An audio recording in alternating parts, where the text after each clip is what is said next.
"Lumi, wake up." "Lumi, wake up," Ajax whispered in a hasty tone. After a few seconds, Lumi woke up, stood up, and grabbed her sword. She looked around for a few seconds before asking Ajax, "Why did you wake me up? It's pitch black out." Ajax responded, "We need to get out of here. I forgot tomorrow was the festival." "What festival?" Lumi asked. "There is an annual festival around this tree. We aren't supposed to be here today," Ajax replied hastily.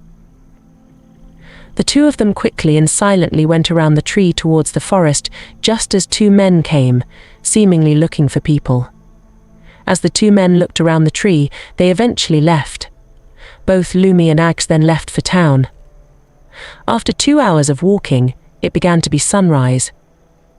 "Ajax, what would have happened if we got caught?" Lumi asked curiously. "You would have gotten a few months in prison, while I would most likely have gotten executed," Ajax replied. "Why is there a difference?" Lumi asked. "Because beastfolk isn't appreciated," Ajax replied, shyly. "Why aren't they appreciated?" Lumi asked. "Humans prefer to see us as half monster," Ajax replied, still shy. As the two kept walking, they eventually made their way into town. The stores were beginning to open. Lumi and Ajax split up, with Ajax going to buy some food and Lumi going to sell the haul from their hunt. As Lumi was walking, she noticed a strange light coming out of a building. She tried walking past it, but there was something about it that lured her in. When she entered the building, she found herself in the same place as her dream. Her heart was pounding, her breathing became short and rapid, her legs were shaking heavily, and they gave out, leaving her on the floor. The shadowy figure approached.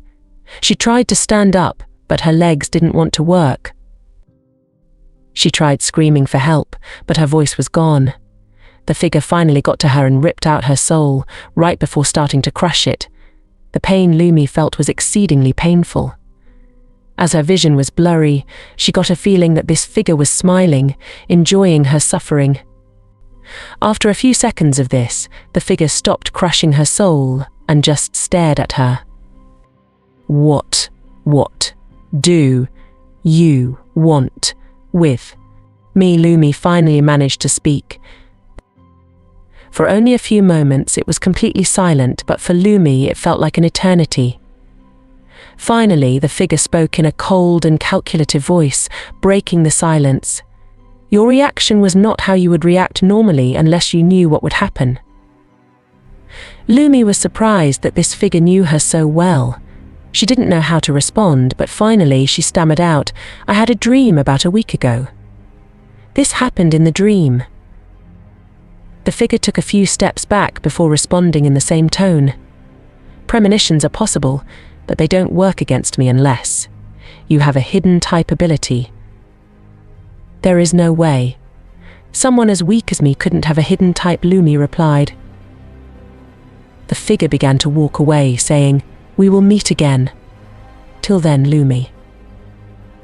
The world returned to normal, and Lumi sat on the floor, thinking about the fact that she might have a hidden type. After some time, she stood up and went to the Monster Hunter Association to sell their haul. Lumi and Ajax eventually met up in a tavern. It was filled with a group of humans partying hard, and Lumi and Ajax were discussing what happened today.